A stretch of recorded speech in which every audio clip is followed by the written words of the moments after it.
Hey Space Watchers, and welcome from Tech by Handelsblatt 2025 here in Heilbronn. I'm thrilled to be joined by a power woman in space and defense sector, Celia Pelaz, the new COO, Chief Operating Officer at Spire. Welcome, Celia. How are you doing today? Thank you so much, Thorsten. Great to be here with you. Lovely. Spire Global has undergone remarkable growth and transformation over the last months, I would say.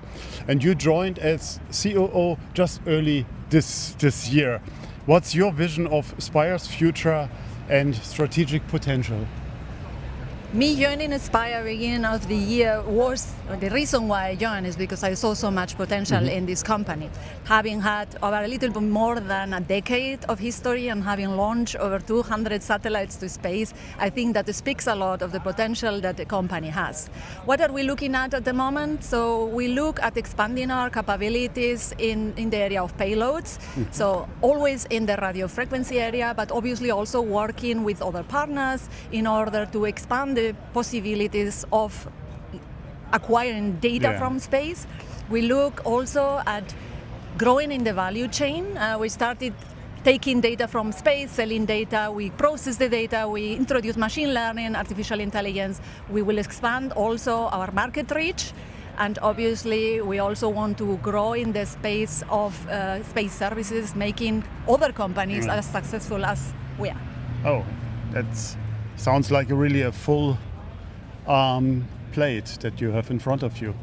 Last week, I've attended the GU in St. Louis, and I met colleagues of you that run the Spire Space Reconnaissance Unit. I have to read it out here because it's a mouthful, and it seems to be your latest addition. So, what is the mission behind that? Can you give me more insights on that?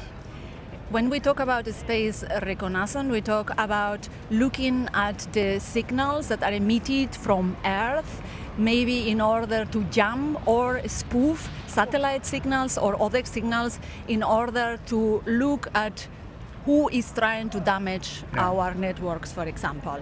So it is, since the war in the Ukraine, this is something that even has increased even more, that many of our enemies are trying to spoof or jam signals, for example, GNSS signals, which then damage the possibility of aircraft to navigate properly. Absolutely. So we see an increased need for security, and I think we all see that in the world, and we want to contribute to making the world safer than. And what does it mean with your capabilities that you have?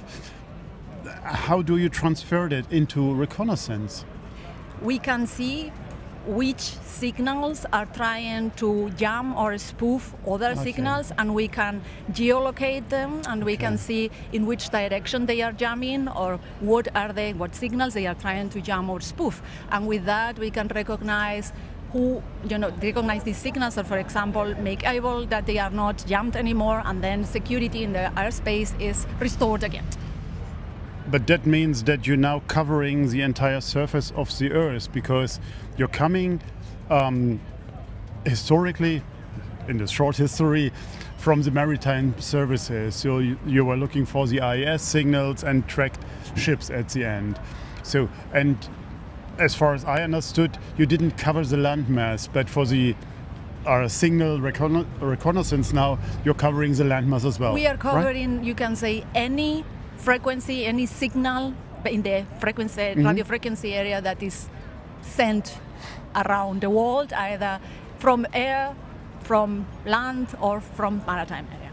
Okay, wonderful. You mentioned AI, and you also launched a new AI-driven weather model. What's different? So why another one? Help me with that. I mean, we have seen that traditional models and algorithms and machine learning, this is something that the industry and us in the area of weather forecasting have been using for many, many years. But we have more computing power now, as we can see from these chips from NVIDIA, and we have the possibility now to run these algorithms much, much, much faster. So we can be 1,000 times faster than traditional physical algorithms, which allows us to have a much more clear forecasting and much farther in future. So we can do up to 45 days. Okay. And we can also predict different status of what can happen with the forecast and not just one deterministic the status of what the weather will be. Does it include AI processing in space on the edge already or not yet? We are working in both areas, Okay. but in this case we are not using it Okay. in space. Got it.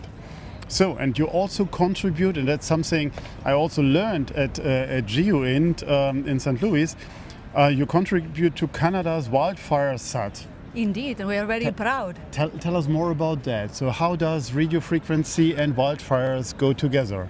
Well, in this case, we are not working with our own radio frequency payloads, but we have a partnership with Aurora Tech, Okay, a okay, that is Munich-based it. company as well, Okay, which I is got it. also working with us for their commercial business, Absolutely. in which they bring their payloads into our satellites. But in this case, we have cooperated to bring their infrared payload into our satellites and sell to the Canadian Space Agency a constellation of 9 satellites that will be helping them to monitor and therefore try to minimize the impact of any wildfires. Okay. I mean, we're aware of the Aurora Tech collaboration, but I thought you do something different. But it's this partnership that you are Absolutely. pushing now also from your end. Great. Thank you very much for this insight. And yeah, good luck with the remaining year and the years to come. Yeah, Thank you I think so it's much. still the probation period for you, but I'm quite sure you will make it. I'm sure I will make it. Thank you so much, Absolutely. Thorsten. Thank It's you. been a pleasure to talk to you. Likewise. And Bye-bye, with that, Space Watchers. Space Watch out.